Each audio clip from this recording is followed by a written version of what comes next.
So I'm going to be undertaking a project, and I thought I'd take you guys along with me. So these RVs, we have a 2018 Keystone Outback 240 URS. It's got the toy hauler section up here in the front, and then the slide back there. There's Michelle. Are notorious because they've decided during the manufacturing of this year and some years previous that they were going to put the furnace vents right in the center of the floor. Since then, they've now moved them out of the floor and over into the kick plate underneath the sink and things, but this has created in almost all of them, especially in our Facebook group, I find that there are soft spots around the vents, and they're not necessarily because of wetness or anything. It's because of either the compression of the styrofoam that's part of the floor substructure, or because of where the gaps and them come together, there's no support under it. I've taken this vent out a long time ago, probably about 6 months ago, and I think ours is related to there not being any support around the actual seam where the flooring boards come together. So I'm going to, it's probably going to take a couple days, but I'm going to take this vent out. I'm going to have to cut the underbelly, and I'm going to have to get up in there and see if there's any way I can reinforce it. I may also, depending upon what I find, I may also just disregard and take this vent out and reroute it if I can, but I don't know if that's possible until I get it under there. So I'm going to take you along on this project. Fingers crossed. All right, I'm going to go ahead and take this vent out. We've had to do this before because we need to vacuum in there. So what I have found is that this will slide out with some manipulation.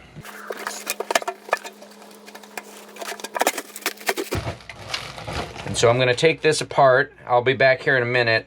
I'm going to take this apart, and hopefully I have access to looking under there the best I can. Okay, I've got this open now. What I've done is I took a screwdriver and just pushed it through the coroplast on the bottom so that I knew where this actually comes out. But you can see here, I don't know how easy it'll be, but you can see here, the seam is right here in the corner, which is poor design. I'm assuming that seam goes all the way down that direction. It could just be an overcut, but I'm not sure, so I'll know once I get under there. But now I'm gonna get under there and cut some of the coroplast out so that I can gain access to seeing what's under there and hopefully figure out how to support it from underneath. So as luck would have it, there's the screwdriver coming through, and of course it's right between the axles, which just makes it even harder. It couldn't be out here where I, have more clearance space. But I'm gonna go ahead and make a cut and see.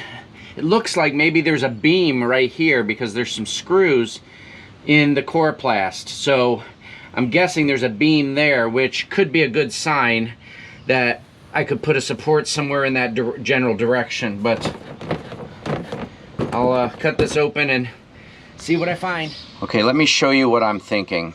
So I'm gonna bring you up here on this side. Right here, there's a metal frame, and there's the subsequent metal frame. Let me move this thing out of the way. Down at that end, let me get the flashlight. Hopefully you can see that. I'm thinking that I'm going to get a piece of wood that will span the two metal beams. I'm gonna have to notch it out a little bit to make it fit correctly, but I'm thinking I'll span the two metal beams and make it high enough to touch the bottom of the flooring so that it gives support there. I can put a few screws along it in the inside down through the floor to help keep it in place, and then I'm going to take the spot where the current vent is and just basically close that off with some, maybe a small sheet of metal or something to give it some more support right there in that area. And then I'm gonna find some smaller tube like this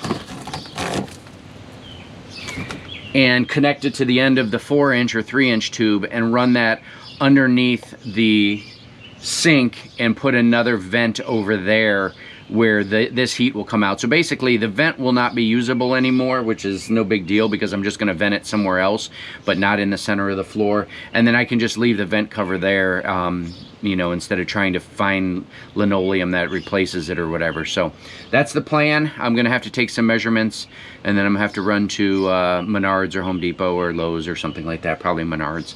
And I'll keep you posted. I don't know if I'll get all this done today, but I think I've got a solution. One other thing I forgot to mention is it's not a seam, it's the manufacturer overcutting these corners. Let me show you. You can see here that they overcut this corner by about 2 inches. They overcut this corner by 2 inches, the same here. And so that's what's creating the soft spot, is that they've got a much bigger cut in the flooring than they're needed to put in the vent. And I imagine this other side is the same. So that's what I think has been causing at least our soft spot. So I'm hopeful that I can get this fixed without too much cost or complication, but you know, it's good to know what's going on under here. All right, so my first stop here at Menards is going to be in the ductwork area to see if I can find these hoses without having to buy, you know, 85 feet of them. Or I had another idea that I may take that 4-inch hose and put a splitter in it, have a 2-inch hose coming off of it that goes into the camper, and then have a 4-inch side that still heats the underbelly, because that's obviously the most important part. We've already got 2 other vents inside the RV that heat come out of. So if I could split it and put an extra portion of it in the underbelly to help keep the tanks from freezing, that'd be great. So let me see what I can find. So I'm wondering if the that 2-inch accordion hose is something that's specific for RVs, because the smallest they have is 3 or 4 inches. So it might be something I have to order on Amazon. All right, let's head over and see what we can find regarding wood and steel metal plate. So I found a piece of galvanized sheet metal that's not real solid, but it's like $6 versus the bigger one that's like $20. So I think this will be sufficient to put underneath where the vent is to give it some extra stability once I put that brace in. So far, 6 things I also need to do is fix the seam that I cut out with the razor knife. And they don't have black corrugated coroplast, so I'm gonna go with green. Shout out to Barrett over at the Gimpy Camper, who gave me a good idea of how to make sure the seam stays, with some additional pieces cut along and basically screwed along the seam and then siliconed. He said he's been doing that and he hasn't had it come open. A lot of times when you use that tape, the seam tape, it just, you know, after, you know, hundreds of miles or whatever, it starts flapping in the wind and just rips open the bottom of the underbelly. So you don't want that. So I found a piece of lumber that is 1 inch thick, 4 feet long, and it says 8 inches, but it's actually 7 1/4 or something. So I'm gonna have to cut it down so that the height is right. But I think it's gonna work well. I think I've decided I'm just going to route the exhaust or the furnace vent into the underbelly and just use the other 2 that we have in there when I close this other one that we've been working on off. So I think it's just, there's more value in it heating the underbelly than necessarily heating the RV, because we've already got 2 vents. So brought you inside, had to sit down for a minute. So my master plan is not going to work. I completely forgot about the fact that there's nowhere to run the furnace vent piping for the vent that's further on down the kitchen. Because if I put a piece of wood in there, it basically separates that into two cavities, and there's a black tank and a gray tank in the way. I have nowhere to run that 4-inch cable, or a 4-inch hose. So I've got another idea, but it's going to take me going back to the store. This time I'm going to go to Lowe's. They might have a little bit better supply of galvanized steel. I'm thinking I'm just going to get a thicker piece than the one I got at Menards and screw it up into the bottom of the floor, and then try to support it maybe with some angle iron. I'll see what my options are. once I get there. But I'm not going to take you to Lowe's, but I'll be back here shortly, and in YouTube time it'll be probably the next clip, and I'll tell you what I got. So I got a piece of 12 by 18 16 gauge metal, and I think what I'm going to do is I think I'm going to screw it right into the bottom of the floor. Let me show you. Hopefully the angle won't turn. I'm going to pilot drill some holes and then secure it with some screws around to help distribute the weight over that area, and obviously it'll also close off that vent. And then I'll kind of decide what I'm going to do with the vent hoses and stuff that are up here still. So I want to walk you through part 2 of this, what I'm thinking. I'm obviously now in the camper, and you can see I've got the metal screwed up to the bottom of this. It's still a little spongy, but not like it was. I'm thinking that with this other real thin piece that I had from Menards, I might be able to, this is kind of glued down, but I'm thinking if I make a couple slits here, I can slide this metal into that cap, or underneath the flooring laminate or the linoleum, and possibly then, if that works, I might put a few screws in here sticking out, almost like making it rebar, and then fill this in with some spray foam to help give it some more rigidity. So that's what I'm thinking. I'm going to see if I can get this underneath the laminate and linoleum, I mean, and it's a never-ending project, but I think this might work. So I got this little piece of metal cut down to size. There's no way I was going to be able to fit the whole 18-inch piece all the way down the underneath the laminate. So I am now, let me show you. I've got some, I had some lag bolts. So I've got those just crisscrossed. I'm now going to drive back to either Menards. I'll probably go back to Menards so I can take some of that stuff back and get some spray insulation foam. I don't know if they have like a high density one. I'll have to look and see what the different ones are. I know some of them for like big gap and small gap and stuff like that. And then I will probably spray some in here and then slide this underneath so that it's just like that and covers up the hole. And then I think I'm going to use these magnetic vent covers that I've had on the vents for a while and just cut it down to size, and it should snap right into that dead space and you know, at least fill in the minuscule drop that there's going to be in that spot because of the thickness of the metal. But we'll see. I think it'll look pretty decent, and hopefully will support a little bit better than what we had when we started. So I'll be back after I go to Menards for the second time. Hopefully that is the third and final trip to the home improvement store.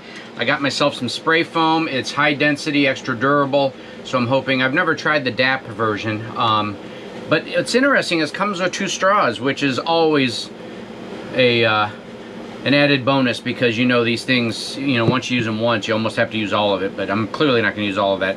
And then I got some Elmer's rubber cement. I'm going to use that to kind of coat underneath the laminate or linoleum before I slide that in. That way it kind of glues everything back in place. Hopefully that'll help.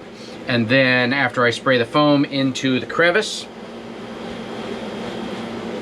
then I'm going to set a cardboard box on it with a 10-pound kettlebell that we have to help keep it down, to let that stuff compress to as much as it will, or expand to as much as it will. So I'll show you what we're doing.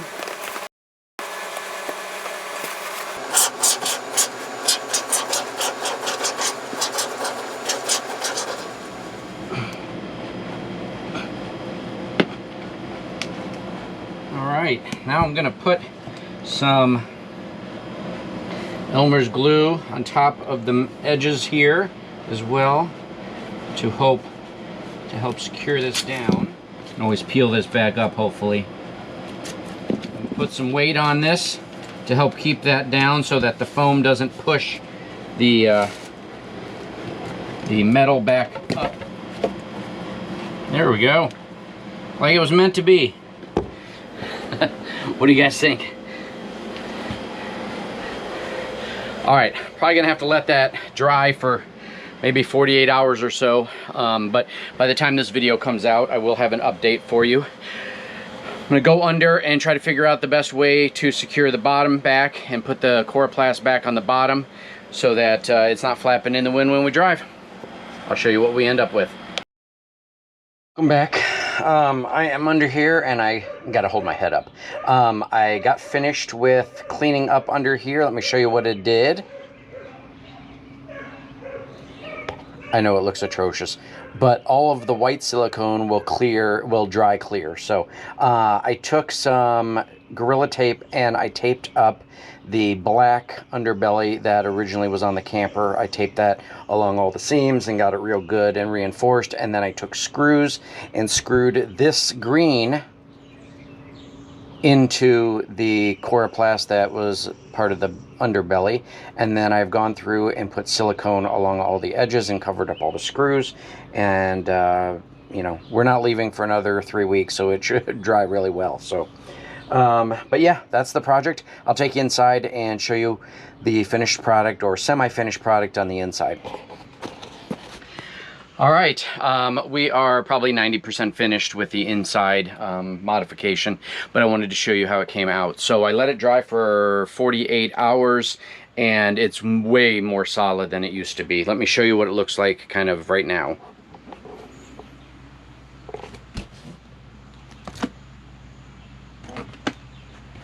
Now, I don't know if you'll be able to tell, but I can step on the floor and it's not sinking like it used to.